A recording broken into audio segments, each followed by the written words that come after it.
Solo está activado el audio más no la cámara, ¿verdad? La cámara también. Ah, no me veo, qué raro. Ya, bueno, qué bueno que ustedes me ven.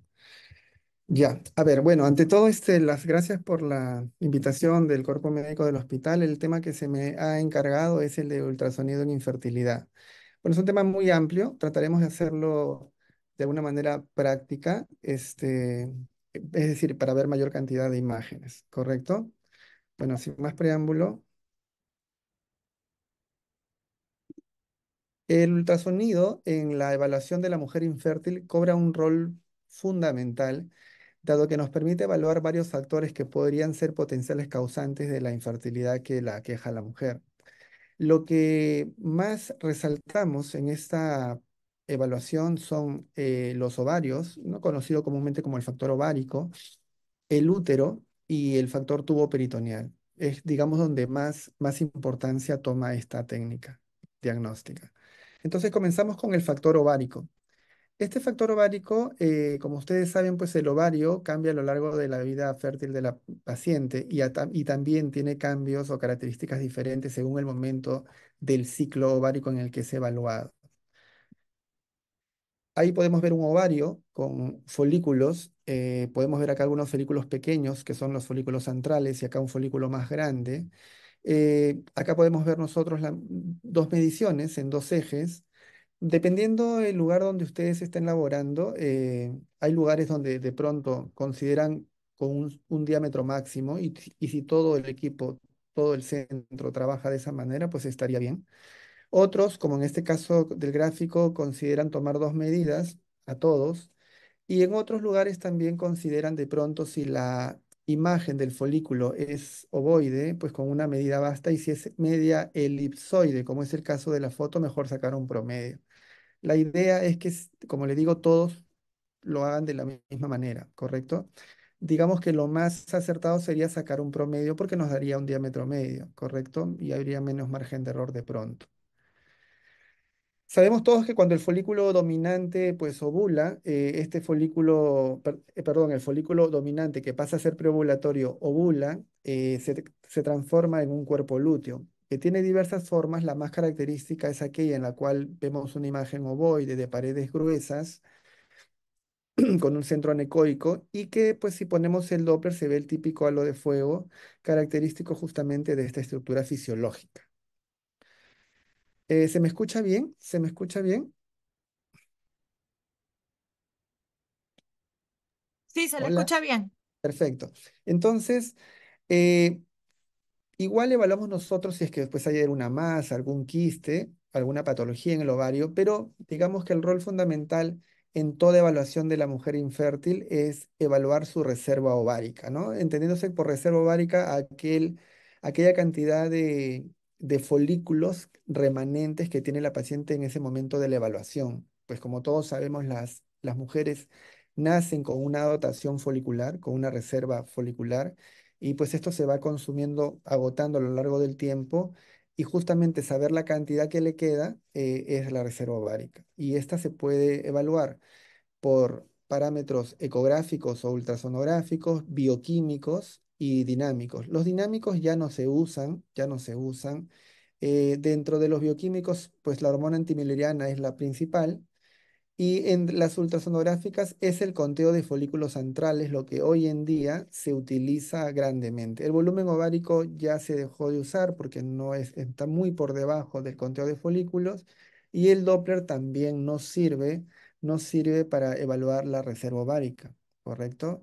Es el conteo de folículos el que nos permite evaluar. Y pues tenemos un ecógrafo en cualquier consultorio, en cualquier hospital o centro médico y con una ecografía transvaginal en 2D podríamos evaluar una reserva ovárica. No necesitamos mucha tecnología, ¿no?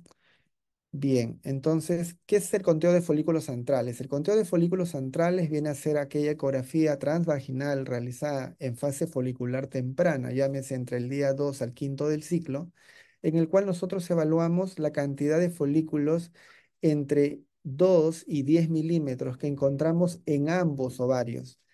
Si es que esto tiene un número de 6 o menos, se correlaciona con una pobre respuesta a la estimulación ovárica, es decir, a un tratamiento donde uno le administra gonadotropinas a la paciente con la intención de madurar la mayor cantidad de sus óvulos. Esta prueba tiene una buena confiabilidad tanto interciclo como interobservador, es decir, que si yo la mido en un mes determinado en fase folicular temprana, muy probablemente en el mes siguiente o un mes atrás hubiera salido muy similar. Hay una buena confiabilidad, es decir, una poca variación interciclo. Y si lo realiza entre diferentes, se realiza entre diferentes observadores, también no es muy variable. Este tipo de prueba no predice falla para concebir, es específicamente determinado para la reserva ovárica. Nosotros, por ejemplo, lo que hacemos es un barrido, ¿correcto? En dos ejes. Acá, por ejemplo, estamos en un barrido en un eje y contamos la cantidad de folículos. Puede ser de forma lateral, luego vertical y para corroborar ello. Esto sería en una imagen 2D. Por ejemplo, acá yo hago un pequeño barrido de una paciente. Como pueden ver, esta paciente tiene dos folículos acá y este otro tres folículos. Es una paciente que solo cuenta con tres folículos. Eh, Evidentemente el más grande es mayor de 10 milímetros, ese no entra en el conteo, solo contaría estos dos pequeños que están acá, que están entre 2 y 10. Entonces digamos que para esta evaluación de este ovario, que es el ovario derecho, acá pueden ver los vasos ilíacos, pues la paciente tiene solamente dos folículos centrales, ¿no? Si tiene un número similar al otro lado, pues tendría una baja reserva ovárica. Esta es la evaluación en 2D. Ahora, esta recomendación de hacer la ecografía transvaginal para conteo de folículos centrales en fase folicular temprana, repito, día 2 a día 5 del ciclo menstrual, es lo clásico, lo recomendable porque es más fácil evaluarlo.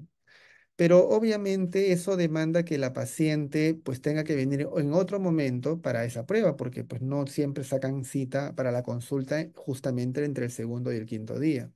Y entonces la idea es que la paciente se le pueda hacer la mayor cantidad de exámenes en la menor número de veces posibles que vaya al centro médico y motivo por el cual este grupo planteó la opción de hacer una guía práctica y mencionó que pues no necesitamos necesariamente hacerlo entre el segundo y el quinto día del ciclo, siempre y cuando la persona que evalúa sea una persona experta, es decir, que se dedique a la fertilidad. En ese caso no hay mucha variación, ¿no? Porque digamos que la persona que se dedica a esta área de la medicina tiene la experticia de poder contar adecuadamente, a pesar que por ahí haya un folículo grande o haya un cuerpo lúteo que por ahí me enmascare o me esconda, por así decirlo, algún folículo antral. Puede haber una variación, pero es mínima y eso no determina nada. En la práctica privada, muy pocos son los centros que le hacen decir a la paciente que venga en otro momento, que esté entre el segundo y el quinto día para poder hacerle un conteo. Lo hacemos en ese momento. No hay mucha variación. Ahora, si uno no se dedica a hacer esto o está comenzando, si mejoraslo entre el segundo y el quinto día, porque es más fácil hacerlo. Bien. Existen múltiples puntos de corte para decir que es el número, digamos, aceptable, pero bueno, este es el que más se está de acuerdo. Esto está publicado en este libro, en el cual, dependiendo, es decir, frente a una estimulación ovárica para fecundación in vitro, se llama normal el conteo de folículos si yo lo encuentro entre 9 y 19 folículos. Si lo encuentro menos de 9, de 8 a 5, se indica que es una reserva ovárica baja y si es de 0 a 4, pues muy bajo. Y si es de más de 20, recuerde que es sumando ambos ovarios, pues es una respuesta alta. ¿Y esto para qué me sirve? Pues si es una reserva ovárica normal, me dice que si yo le estimulo la cantidad de óvulos que la aspire, pues va a ser una cantidad normal o aceptable. Si yo de repente tengo más de 20 o 20 o más, hay un riesgo de que tenga una complicación, porque no es bueno aspirar mucha cantidad de óvulos, que maduren muchos óvulos. Y eso nos da riesgo de que haya una respuesta excesiva, lo que se conoce como el síndrome de hiperestimulación ovárica severa. Entonces, esto me alerta. Entonces, yo utilizaría un protocolo de estimulación de la paciente con mínima dosis, como para que no se hiperestimule. ¿Por qué? Porque ella ya tiene un riesgo por tener muchos folículos. Por ejemplo, pacientes con ovario poliquístico. Si tengo una cantidad disminuida, yo sé que por más que le dé una estimulación adecuada, hay una alta probabilidad de que responda pobremente. ¿Qué significa responder pobremente? Que maduren poca cantidad de folículos. Pues porque hay pocos, ¿no? Y así peor el escenario cuando hay menos de 5. Entonces, por ejemplo, en estas fotos yo podría tener esta cantidad, este es un ovario poliquístico, evidentemente, este tiene una reserva ovárica alta, ¿no? Riesgo alto de síndrome de hiperestimulación ovárica severa. Esta es una paciente con una reserva normal, digamos, ¿correcto? Y esta que prácticamente no hay folículos, pues sería una ausencia de, de reserva, ¿no? O muy baja reserva de pronto de tener algún folículo en el otro ovario. El año 2009, tuve la oportunidad de publicar un trabajo cuando todavía no se tenía mucho, acá en nuestro medio, el conteo de folículos, todo era FSH y estradiol, no había antimileriana. Y pues con algunos pocos casos de ciclos de fecundación in vitro, hicimos un trabajo en el Hospital San Bartolomé. Ahí lo que se pudo haber hecho, lo que se hizo, perdón, es un análisis de regresión logística y se evaluaron las variables de edad, FSH y estradiol, que eran los marcadores de reserva ovárica de ese entonces.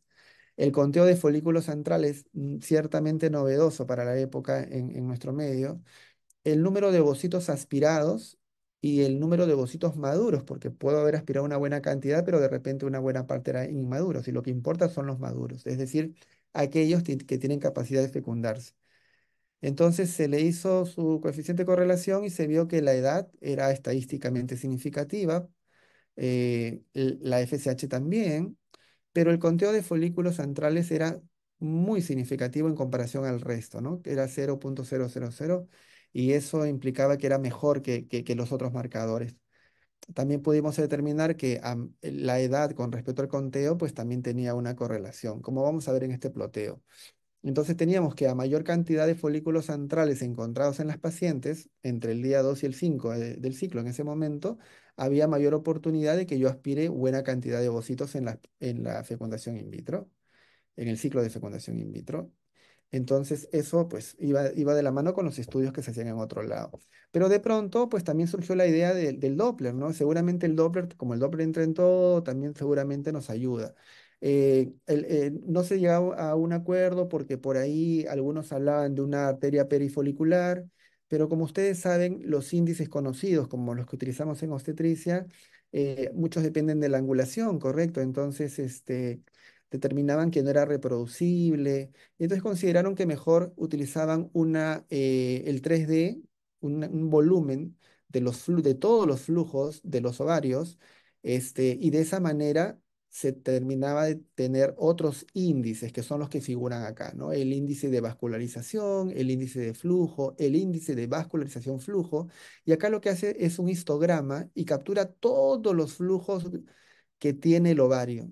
Hace un histograma y en base a eso dijeron, no, acá no se me escapa nada, no importa el ángulo que forma el ángulo el haz de insonación con el vaso, etcétera, y pues ahí no va a haber pierde y se evaluó, ¿no? Entonces acá tenemos en esta curva de ROC el conteo de folículos centrales en azul, el volumen ovárico en marrón, que lo pueden ver acá, y los otros que vienen son los índices de vascularización que se hacen con esta angiografía Power Doppler en 3D. Como ustedes saben, como en toda curva de ROC, todo lo que está hacia arriba y hacia la izquierda tiene mejor especificidad y mejor sensibilidad. Y como ven, ampliamente el conteo de folículos centrales es mejor que el volumen ovárico, que ya vuelvo a repetir, no lo usamos tanto, y pues estos índices de vascularización, por así decirlo en su momento, algo novedosos, porque no son los típicos pulsatilidad, resistencia, etcétera. Ojo que para poder tener esto había que adquirir un software, y pues nada, esto de lejos basta una ecografía en 2D suficiente para evaluar o tener un mejor rendimiento en la evaluación de la reserva ovárica. Aquí justamente lo que les decía, acá se evaluó volumen ovárico y conteo de folículos, igualmente el conteo de folículos está muy por encima del volumen ovárico, ¿no? Igual como dato, un volumen ovárico normal es cuando sumamos el volumen de un ovario con el otro, sacamos el promedio de las dos medidas y si el volumen es mayor de 3 centímetros cúbicos es normal. Lo que esté por debajo se podría considerar hipotrófico. Y bueno, entonces tenemos la opción de evaluar en 2D, como es el video que les mostré, o hacer el 3D, que en este caso es el render invertido, ¿correcto? Podemos hacer el modo multiplanar, como hacemos la captura del útero en 3D, pero al final se demuestra que el conteo de folículos pues va muy similar a las técnicas de en 3D. O sea, el conteo de folículos me refiero en 2D, es muy similar al 3D, entonces como que no hay mucha diferencia, ¿no? como tal. Este es el modo invertido, ¿no? Todo lo que tiene líquido aparece como volumen. Luego aparecen los software de estos equipos más modernos en los cuales se hace como el Sono ABC, muy conocido por una marca comercial, en el cual cada folículo se representa de un color e inclusive me saca una tabla donde tengo yo los volúmenes y las tres medidas de cada folículo, ¿no? Obviamente esto es operador dependiente porque yo puedo capturar un quiste parovárico y de repente entré en el conteo, entonces tengo que remarcarlos, sacar los que no son, etcétera, etcétera. Algo de conocimiento de 3D. Por ejemplo, este es un caso del hospital hace mucho tiempo, una paciente que hizo un tratamiento, era paciente con síndrome de ovario poliquístico y miren el ovario, una paciente que se hiperestimuló, ¿no? Vean ese tamaño del ovario, un tamaño máximo de 9 centímetros, un volumen de 100, casi 180 centímetros cúbicos de un ovario. Para que se den una idea, miren, este es el útero y miren el tamaño de un solo ovario, ¿no? O sea, una paciente hiperestimulada, ¿no? Eh, o sea, por ejemplo, ella en el conteo tenía mucho y obviamente tenía este riesgo, ¿no? El modo de sono ABC, como le digo, cada folículo de la misma paciente, acá está desde el hospital. Este es un caso antiguo ya del 2013. Acá pueden ver ustedes todos los folículos. No se ve más bonito todo, pero con un 2D basta. Bueno, obviamente, si encontramos un endometrioma dentro de los quistes que pueden aparecer en el ovario, el endometrioma, al ser un tipo de endometriosis y afectar el ovario donde está la reserva ovárica, pues altera justamente la reserva ovárica. Una paciente con endometriosis tiene mayor riesgo de tener menor reserva ovárica. Y si encima eso, la endometriosis es ovárica, pues tiene más riesgo todavía. Y si ha sido operada de un endometrioma, tiene más riesgo de tener menos reserva ovárica también, por la misma enfermedad y por la operación. Bien, entonces ahora pasamos al factor uterino. En el factor uterino también cobra importancia el ultrasonido porque pues evaluamos justamente la cavidad del útero, el endometrio donde se va a alojar el embarazo. Entonces, ya ustedes pues saben que las bondades de la ecografía transvaginal, el útero, al igual que el ovario, puede sufrir algunos cambios según los antecedentes de la paciente y el endometrio específicamente, según el momento del ciclo, también tiene aspectos o características diferentes, tanto en lo visual como en el grosor. Acá podemos ver una medida de un útero, ¿correcto? Podemos ver acá nosotros justamente el endometrio, un endometrio trilaminar. Recordemos que medimos el grosor. Eh, Esto puede variar, ¿correcto? Este es obviamente un útero anteverso, flexo. Acá ven cómo se representa el esquema cuando lo medimos. El transductor se va a alojar en el fondo del saco vaginal anterior. Entonces podemos nosotros tener acá un endometrio en etapa de catameña, que es endometrio delgadísimo o sea, en los días de regla. En el día 9, donde ya hay cierto grosor, se está insinuando como trilaminar. Cerca a la ovulación, pues vemos un endometrio, el típico trilaminar, con un grosor aceptable. Ya podemos ver en el canal cervical algo de moco, que nos da una idea de que hay un aumento de estrógeno cerca a la ovulación. Y pasado la etapa de la ovulación, pues tenemos el endometrio de aspecto secretor, ¿no? Que es un endometrio más hiperecogénico, por así decirlo, ¿no? Justamente por los cambios que se producen en la fase secretoria de este. Ahora, el útero puede ser evaluado en 2D, pero también puede ser evaluado en 3D. Para eso, pues obviamente tenemos que tener una sonda o un transductor intravaginal que sea volumétrico, ¿correcto? Para que pueda hacer estas capturas, ¿no? Entonces acá tenemos los típicos cortes que se hacen. Este es el corte sagital o longitudinal, el corte transverso, como si fuera el 2D, ¿verdad? Y este sería el corte coronal, ¿no? Que solo se puede observar si es que aplicamos 3D ginecológico, porque no se podría en una ecografía transvaginal, ¿correcto? Porque podemos tener este corte longitudinal o sagital y al rotar 90 grados tenemos este corte. Y este no nos sale. Esto se hace por, en este caso, modo multiplanar, ¿no? Este sería el típico este, A, B y C, ¿no? De los ecógrafos, y uno lo puede ir manipulando. Sería el modo multiplanar. Pero cuando de pronto yo lo reconstruyo, si fuera una ecografía obstétrica, acá aparecería la cara del bebé, ¿verdad? En modo reconstrucción o modo render aparecen estas imágenes, ¿no? Y obviamente uno puede, según la casa comercial, ir de alguna manera modificando el aspecto, ¿correcto? Y acá tenemos pues cómo se ve una cavidad normal, ¿correcto? Vemos nosotros la cavidad de aspecto triangular, con la base en la parte superior, Con la serosa fúndica normal no tengo ningún problema de malformación mulleriana, evidentemente. Esto parece como si fuera una resonancia, ¿no? Y es una ecografía transvaginal, simplemente. Pero que es tan claro que no hay duda alguna que es una cavidad o una cavidad de aspecto normal. Inclusive yo puedo, con justamente también este cierto software que te ofrecen los equipos actuales, eh, igual esta tecnología no es reciente. Miren, esta es una ecografía del hospital de 2013, acá pueden ver la fecha, en el cual uno puede dibujar la línea según la curvatura del útero, de tal manera que sea mucho más representativa la imagen de la reconstrucción como ven acá, ¿no? Se ve pues claramente normal la cavidad, no hay duda alguna que yo veo el fondo de la serosa fúndica, perdón, la serosa fúndica de aspecto normal, y pues es un útero de aspecto normal, no hay duda alguna, parece una resonancia, pero es una ecografía transvaginal en 3D. Podemos encontrar estas imágenes como obviamente un útero que no tiene una forma triangular, tiene un útero en forma de T, el famoso útero dismórfico o uno de los úteros dismórficos, y podemos llegar también a la evaluación del útero con la histerosonografía, que es un procedimiento en el cual se hace con la sonda transvaginal, pero necesitamos de otros insumos, ¿no? Tenemos que cateterizar el cuello y a través de él pasar una solución salina y nuevamente reconocer con la sonda vaginal los hallazgos. Justamente nos permite ver cómo está la cavidad. Pequeños defectos, pólipos pequeños, miomitas pequeños, se nos podrían pasar de pronto en alguna ecografía transvaginal común. Entonces, toda paciente que va a fertilidad sí o sí tiene que tener una evaluación de la cavidad. Esta es una de ellas. Otra opción sería hacer una histeroscopía, pero de consultorio, es decir, aquella que se hace en la consulta sin anestesia, con un equipo pequeño, no el de quirófano. No deberían haber histeroscopías diagnósticas en quirófano, no.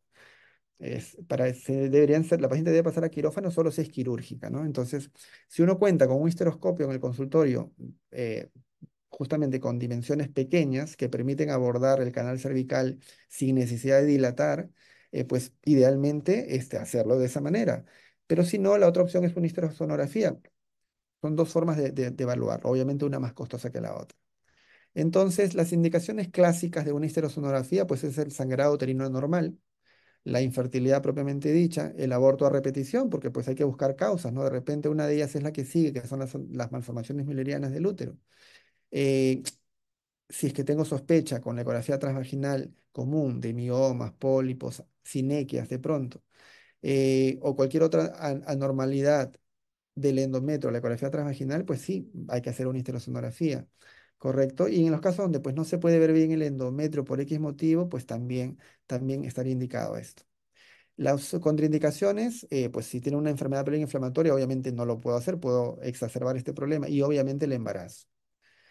Eh, el examen debe realizarse en fase folicular, pero siempre cuando ya haya cesado la menstruación, idealmente entre el sexto y el 10.º día del ciclo.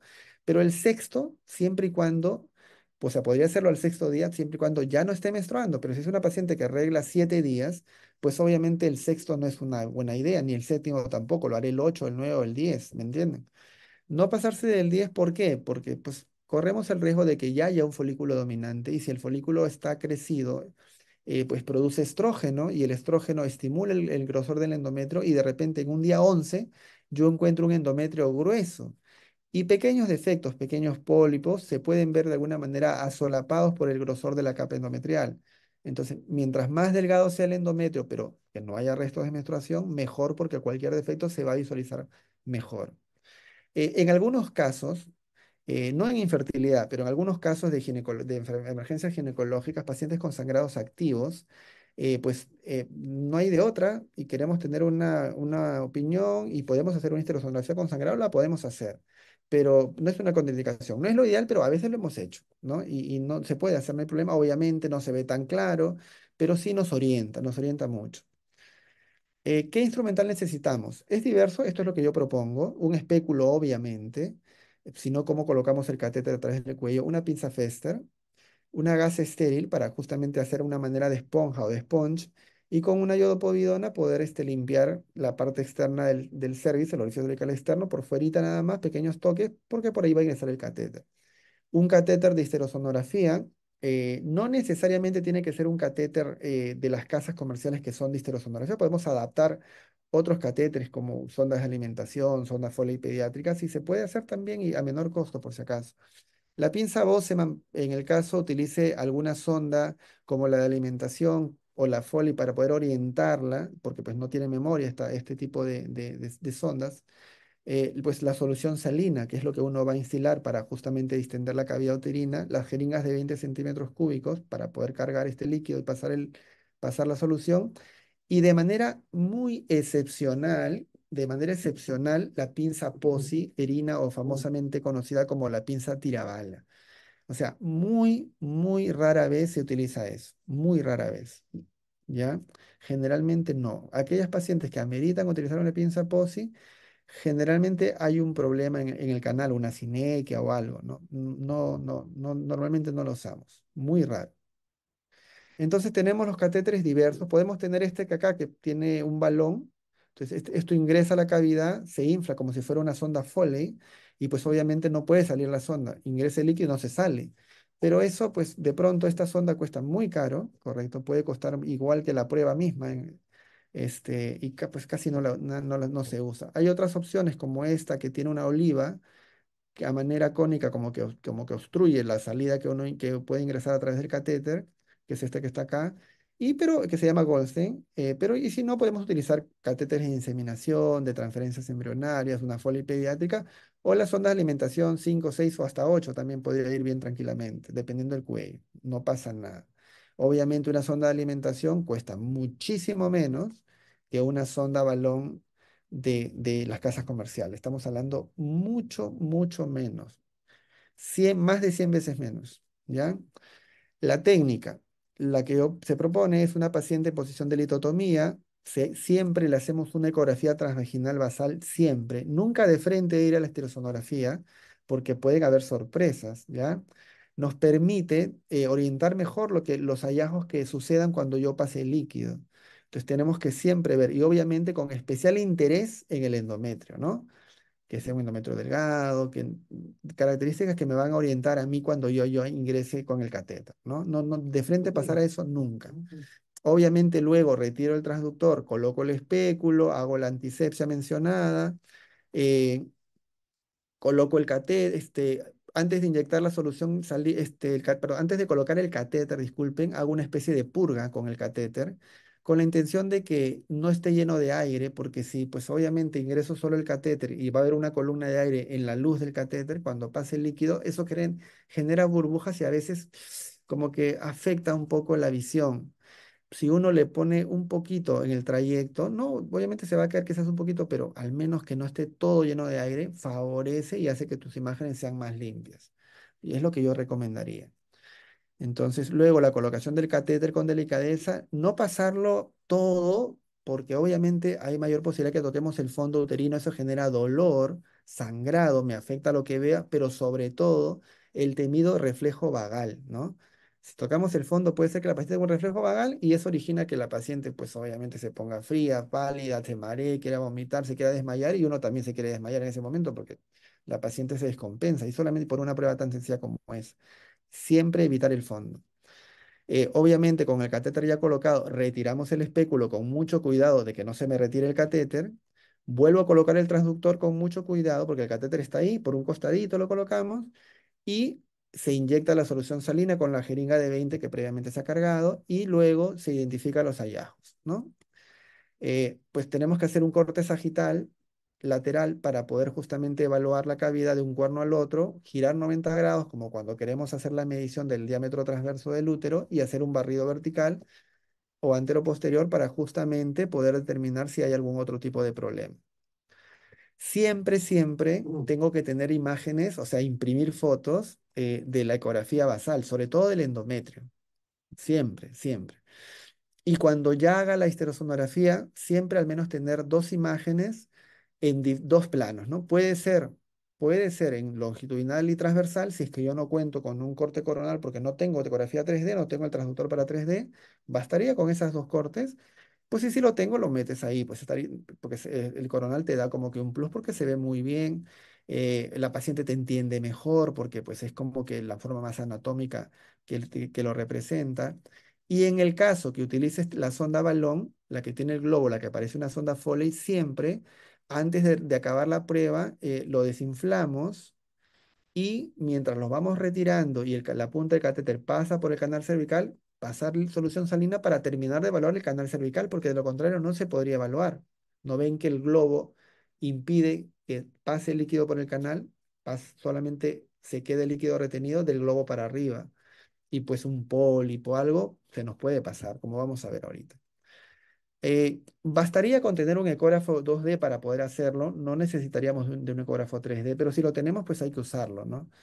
Este es un video un poquito antiguo del 2010 acá del hospital, pero pues sirve para explicarlo. Acá tenemos un útero, como ven, anteverso flexo, un endometrio delgado, miren, delgado. Ya se cateterizó y lo que hacemos es como teníamos en ese tiempo el transductor transvaginal 3D de este equipo operativo, pues se aprovechaba y se captura un volumen, ¿no? Entonces lo que hacíamos es, pasaba el líquido. Ahí está pasando el líquido, miren, pasa el líquido, el catéter está adentro. No, es un catéter de sonda de alimentación, no es una sonda balón. Ahí yo estoy acomodando, abriendo la cajita. Ven aquí, esto que parece un trapecio lo estoy abriendo para que cuando pase el líquido, pues yo pase el líquido, capturo el volumen, hace un barrido, como ustedes saben, el equipo. Veo yo que se ha distendido bien ahí. Se acabó la prueba. Señora, levántese. Retiro todo. O sea, ¿por qué? Porque yo sé que he capturado bien y ya yo manipulo en el ecógrafo y no tengo que movilizar a la paciente.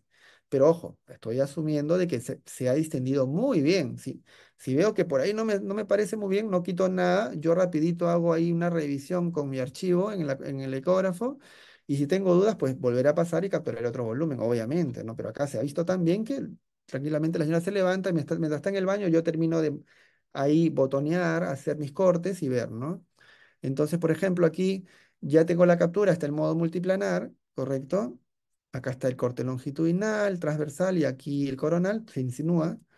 Acá tengo el archivo, entonces yo lo que hago es abrir ello y ahí hago acá le hago el archivo y lo que hago es me voy en el corte longitudinal hago un barrido, lo pongo lo más longitudinal y simétricamente posible, que coincida con el corte transversal, y una vez que coincido ya puedo tener un buen coronal. Pues lo giro, voy modificándolo, y de tal manera hasta que vea esta imagen, pues una típica imagen de la cavidad uterina en forma triangular, con la serosa normal, pues yo concluyo que es un útero de aspecto normal con una cavidad libre de lesiones. ¿Correcto? Pues está todo bien. ¿Ya? Pero no significa que yo tenga que tener, lo reitero, un ecógrafo con tecnología 3D intracavitaria para poder hacer una buena histerosonografía. No, obviamente que no, sino que les digo que es un plus. Pero ¿cómo yo lo haría si fuera 2D? Aprovechando este volumen, yo estoy con con el archivo, con el volumen del volumen de la captura que hemos hecho de esta paciente, pero voy a simular cómo se vería si yo hiciera un barrido en 2D, ¿no? Entonces yo acá tendría mi transductor, un útero anteverso flexo, miren cómo se ve todo el cuello, todo normal. Y yo voy lateralmente de un ostium al otro, ¿correcto? Para poder ver si hay algún defecto.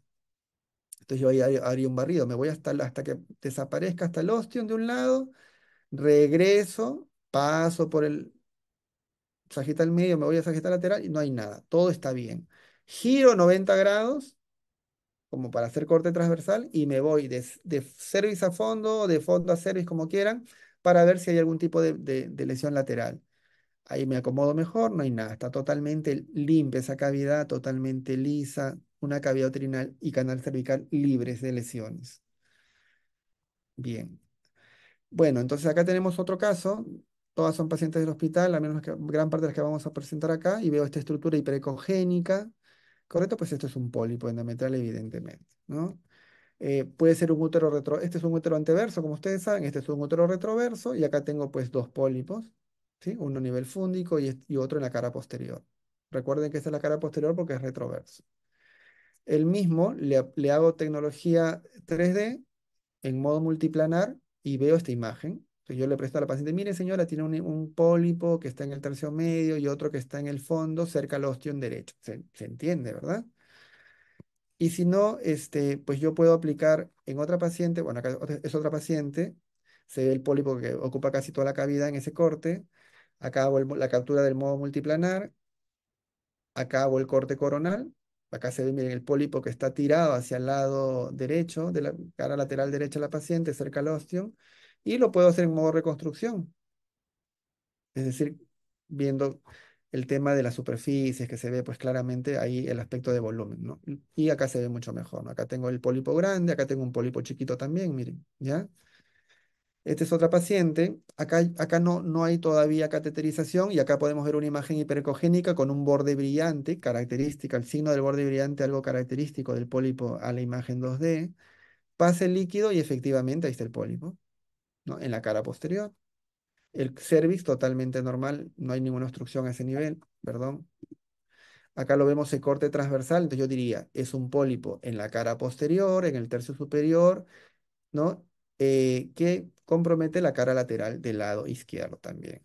Y acá se puede ver claramente, es del lado izquierdo, ¿sí? En corte coronal, en modo multiplanar. Pero y si la misma paciente lo quiero hacer en modo reconstrucción, lo veo ahí. También se ve bien. Otra paciente más, otro pólipo, igual acá lo vemos más hacia el tercio inferior, acá se ve en modo reconstrucción. La misma paciente. Otra paciente con otro pólipo que característicamente está ocluyendo el ostium del lado izquierdo. Acá vemos en 2D, acá ven el pólipo, el endometrio, se ve el fondo ahí trilaminar, la línea del medio interrumpida, vemos una imagen hiperecogénica con borde brillante. Ven que, o sea, borde brillante significa que parte del límite entre el pólipo y el endometrio tiene ese borde hiperecogénico, ¿no? Pero no todo, solamente una parte del borde. Y justamente es porque el haz de ultrasonido, al incidir en 90 grados en la interfase endometrio sano, patología pólipo endometrial, justamente rebota más y justamente ahí lo da de aspecto brillante. Pero acá no es 90 grados, por lo tanto no lo da, no rebota tanto y acá otra vez es de 90 grados y así sucesivamente. Ese aspecto de borde brillante es muy sugerente de un pólipo. Pues sí, obviamente si le ponemos Doppler y nos da un vasonutrizo nos aumenta la posibilidad. Con histerosonografía, pues no hay duda alguna que hay una lesión, ¿no? Acá al Power Doppler o Power, y acá está el corte coronal. Este es el Doppler Color y el Power Doppler. Otra paciente, otro pólipo más pequeño, lo mismo, ¿sí? Otra paciente. Y acá vemos el cervix. Miren, aquí esta es la cavidad, obviamente no sale porque estoy evaluando el cervix, el canal cervical, y este es un cervix normal, este es un cervix normal. Siempre tenemos que tener esa imagen. No pueden hacer una histerosonografía si no han evaluado el canal cervical. Pueden haber problemas ahí. Para infertilidad son importantes porque un pólipo, un mioma en esa zona puede obstruir el paso de un catéter en una transferencia de embriones, ¿me entiende? Y arruinar todo. Por ejemplo, miren, acá se ve un pólipo, miren, en el canal cervical. Un pólipo que está obstruyendo casi todo el canal. Este es otro caso. Este caso no es mío, pero acá se grafica muy claramente en la sonda balón, ¿correcto? Acá se está desinflando para sacar, acá se evidencia y acá se ve mucho mejor. Esto estaba acá arriba. Si no lo hubiéramos desinflado, no hubiéramos visto el canal cervical. Y bueno, los miomas. Los miomas intervienen también y pues son muy importantes justamente porque los miomas submucosos, sobre todo al afectar la cavidad del útero, puede alterar la implantación y obviamente generar complicaciones durante el embarazo también.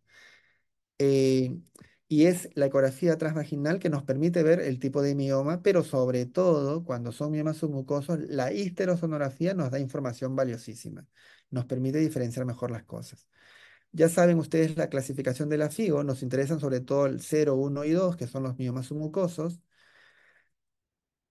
¿correcto? El 3 es aquel que limita con el endometrio, pues algo controversial, si es que qué tanto influye o no, pero el 0, 1 y 2 no hay duda alguna que sí tenemos que operarlo en el caso esté presente.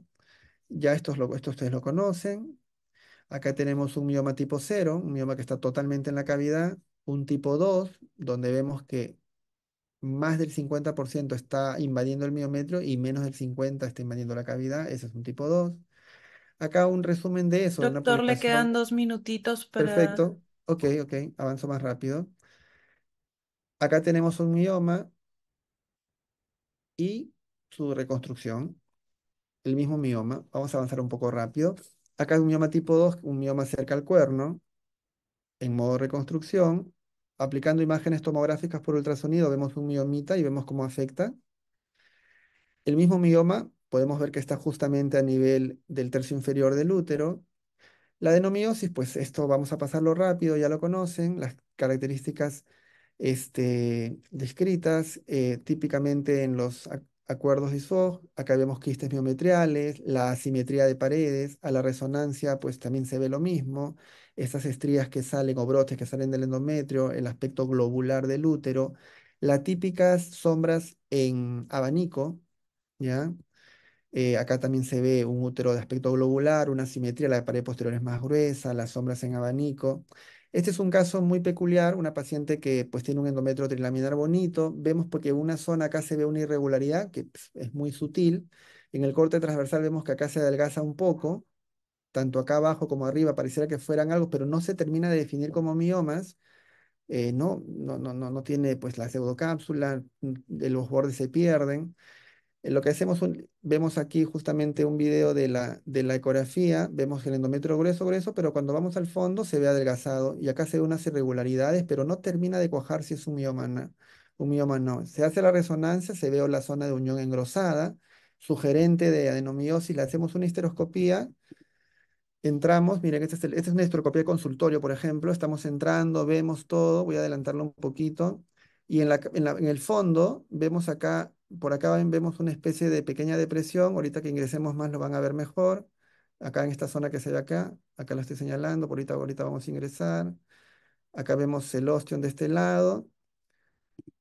Perdón, acá me estoy acercando. Esta es la imagen que les señalaba. Miren, me acerco, me acerco, me acerco y vemos que justamente en esa zona de adelgazado, era el lado izquierdo, recuerden, hay estas lesiones de adenomiosis, miren, profundas. No solo hay ahí, también hay en la parte superior, acá arriba acá hay otra, también acá hay una, mira, acá la vamos a ver también, y así hay varias, justo en esa zona donde lo vemos adelgazado, era adenomiosis. Si es que se hubiera operado, hubiera sido todo terrible. Finalmente tenemos las malformaciones müllerianas. Para eso es el útero, en la ecografía 3D, un útero normal, como ya mencioné. Acá vemos un útero tabicado, pues vemos el fondo convexo y normal y el tabique aquí que va completamente hasta inclusive dar dos cuellos. Acá vemos también lo mismo, dos cavidades con un tabique a la histerosonografía. Este es un útero septo parcial porque el tabique no llega al orificio cervical interno, se queda en el camino.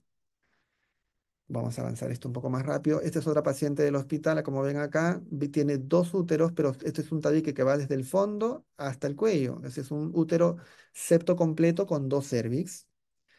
Diferenciación entre las diferentes clasificaciones. Vamos a pasarlo un poco más rápido. Acá vemos un útero con su cervix y otro útero con su cervix separados los dos completamente. Este es un útero didelfo o según la clasificación ACRM y un bicorpóreo con dos cervix según ESHRE. Acá lo vemos en modo reconstrucción, se ve mucho más claro. Una cavidad a su cuello, una cavidad a su cuello y separados totalmente. Este es un útero bicorno, una paciente de Cajamarca, me acuerdo de ella. Un solo cuello, dos semicavidades y vemos la escotadura externa que está acá. Un típico útero bicornio o bicorpóreo según la clasificación de bicorpóreo parcial. Un útero arcuato, que hoy en día es una variante de normalidad. El mismo útero bicorne, bueno, acá hay histerosonografía 3D, vemos justamente cómo se ve el útero bicorne. El útero arcuato, recuerden que esto es normal, porque la indentación es convexa, es menor de 1 centímetro. Esta es una paciente que le hacemos una histerosonografía, la ven normal. Este es el catéter la sonda de alimentación. Miren, no necesito sonda balón, no se necesita, va muy bien. Le hacen la histerosalpingografía y se ve esto, un útero unicornio. Y se sospechaba porque al ser el corte transversal era de aspecto tubular. Y le hacemos la ampliación de la imagen de la placa y cuando se le hace el 3D se ve igualito, miren. Un útero unicornio. ¿Ven el fondo? Un útero unicornio. Es una paciente del 2016 del hospital. Esta es otra paciente del 2021 del hospital, también con un útero unicornio. Luego tenemos este caso, es un útero dismórfico, de aspecto casi en T, como ustedes ven. Le hago la histeroscopía, ingreso. veo, mire, todos los dos tercios inferiores de aspecto tubular, vienen los anillos concéntricos, al ingresar se ve una especie de tabique pequeño acá y vemos cómo se amplía la cavidad a cada lado, pero no podemos ver los ostium de una sola visión panorámica. Tenemos que meternos y lateralizar bien el histeroscopio para ver un ostium y para ver el otro ostium, perdón, y para ver el otro ostium que está acá. No, no lo puedo ver, tengo que meterme, está como se ve en la imagen del 3D. Y miren, retirándome se ve todo tubular, los dos tercios inferiores tubular, como se ve en esta imagen. Esto se corrigió, se amplió y la paciente se pudo embarazar luego. Este es esto es una rareza. Denme un minutito, por favor. Acá vemos, esta imagen está media feona porque es de un ecógrafo que teníamos en la emergencia cuando funcionaba y tenía su 3D, pero pues este ecógrafo ya no funciona. Y pues es una foto de la pantalla del equipo, ¿no? Acá se ven las siglas del hospital o el nombre del hospital, perdón, y vemos una cavidad, otra cavidad, pero que no se comunica con esta cavidad. Y el fondo normal. ¿Ven el fondo? Normal y esta cavidad no se comunica. Y decíamos, esto es un útero con una cavidad rudimentaria no comunicada, pero no es rudimentaria porque es una cavidad normal. Y este es el famoso o raro útero de Roberts, así se llama. Es un útero, es un tipo de útero tabicado o septado, pero que tiene un hemiútero no comunicante, así como lo ven. Se le citó para con un mejor ecógrafo hacer la ecografía y acá se ve mejor. Acá este lado y acá está el no comunicante. Esta paciente ya se operó, esto ya se mejoró y bueno, está para hacerle el control. Las sinequias, ahí ven la histerosonografía con las sinequias, al 2D también se ven, al 3D son avasculares obviamente porque son fibrosas, pueden tener este aspecto, esta es una sinequia, ahí se ve al 2D la interrupción como si el miometrio se uniera y acá se ve pues al 3D cómo está. Puede parecer un tabique, pero como es asimétrico, es una sinequia. Finalmente, las trompas por ecografía normalmente no las vemos, salvo que haya mucho líquido en el fondo del saco. Y si está dilatada como esta, pues es un hidrosalpinx. Vemos estas imágenes de aspecto tubular, con tabiques incompletos, con signo de la rueda dentada de pronto. O a veces vemos imágenes a la histerosalpingografía típicas de esta, y cuando hacemos la laparoscopía vemos esto, ¿no? Obviamente. O como esta imagen del hospital, misma imagen del Hospital San Bartolomé del año 2010, se ve claramente el útero y cómo se ve la trompa dilatada. O sea, nadie tiene duda alguna que este es un hidrosalpinx y que infertilidad, esto baja la tasa de éxito. Tenemos que operarla y sacar la trompa o bloquear al menos esto de acá si no se pudiera sacar, porque aún haciéndose fecundación in vitro, la paciente baja la mitad su posibilidad de embarazo y aumenta el doble el riesgo de aborto y también aumenta el riesgo de embarazo ectópico. Finalmente, podemos hacer con ecografía una aspiración folicular. Estoy haciendo una aspiración folicular. Ven al fondo el ecógrafo. Acá disculpen, se ve cómo se va ingresando la aguja, ¿correcto? Se va aspirando el folículo. Ya, acá vemos otro caso, otro folículo, perdón, igual ingresa, se va desinflando y así con una sola punción vamos orientando hacia todos los folículos. Final, acá creo que hay otra, ahí se puede ver otro folículo, de ahí mismo avanzo a la que sigue, todo con una sola punción. Falta un video y acabamos, ¿correcto? Las transferencias embrionarias también, hacemos una ecografía por la vía abdominal con el transductor convexo, con vejiga llena, si no, no viéramos, acá vemos el endometrio, la punta del catéter, y nosotros, ubicándonos más o menos a 1,5 centímetros del fondo, inyectamos al embrión que está pues sobrenadando en medio de cultivo. Ahorita van a ver cómo se ve el destello y luego retiramos el catéter y nos guiamos con la ecografía para no estar chocando el fondo, para asegurarnos que estamos dejando el embrión donde queremos. Ahí vieron cómo salió y luego retiramos el catéter. Este es otra paciente, este es el último video. Acá también se ve el endometrio claramente, la vejiga llena. Este es el espéculo, lo estoy modificando el espéculo porque el catéter, el útero estaba que se iba muy hacia atrás. Ahí lo estoy viendo directamente, la paciente tranquila, le pregunto si le duele, etcétera, etcétera. Inyecto y ahí sale, ¿no? Y luego pues retiro el catéter y todo tranquilo. Bueno, eso es todo. Creo que me explayé mucho, pero traté de darle la mejor cantidad de imágenes, que al final es lo que siempre queda.